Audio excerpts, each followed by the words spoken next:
Time for 7 First Alert weather. Nothing too scary in the forecast for tomorrow, but I thought maybe we could look back at some of those wicked, memorable Halloweens on the record books for Boise. The warmest, 74 degrees, and that was just 10 years ago in 2012. The coldest in 2002, 13 degrees. Not for the trick-or-treating forecast, thankfully, but the low for that day. The wettest, over a half an inch of rain back in the late 1800s, and the snowiest in 1971 with 1 inch of snow. Again, not looking for any of those creepy extremes. It looks seasonably scary or even wickedly warm for tomorrow, with our highs actually making it into the mid-60s for the Boise area and then falling back into the 50s gradually as the sun goes down at 6:36. So dress accordingly. I will say, though, that it will be a bit breezy. So for any of the, headwear, the antennas or the crowns or the hats, you might want to watch those. Just a little bit of a breeze even into the trick-or-treating forecast tomorrow. Magic Valley forecast for the day: partly cloudy skies,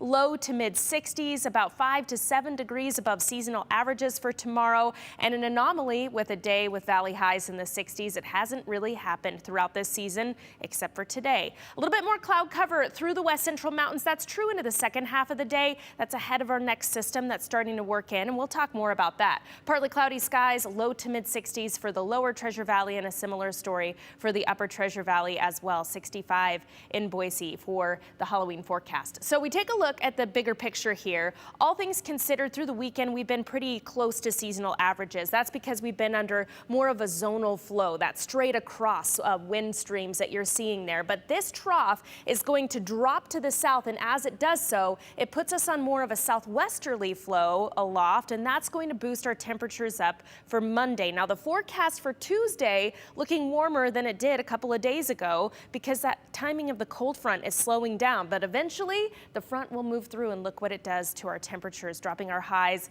into the low and mid 40s for the Treasure Valley. So this is another drastic change in our weather that's happening very abruptly, and it could be a bit of a shock to the system. So here is that front that starts to creep in on us for tomorrow, but then into Tuesday it kind of slows down, it stalls, it moves in during the second half of the day, bringing mountain snow, valley rain to start, but then our temperatures will be cooling into the middle of the week. And while most of the precipitation should be done by the time the cold air moves in, it's still possible that those two things could combine to make for some snowflakes down on the Treasure Valley floors. I'm not looking for anything in the way of accumulation for the valley, but it's possible we get some of those first flakes of the season, just to tell us, what season is next. And it is almost November after all. So snow potential up for the mountains, generally speaking 2 to 5 inches. That might be on the higher end in the higher elevations, but you see some of this coloring, the shading that's bleeding down into parts of the upper Treasure Valley, suggesting we could see some first flakes of the season. Here's a look at the 7-day forecast for the Boise area.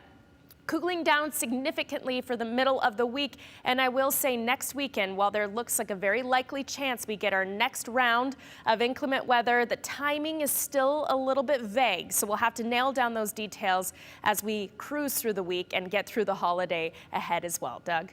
Okay, we'll take that 65 for sure. Bree, thank you.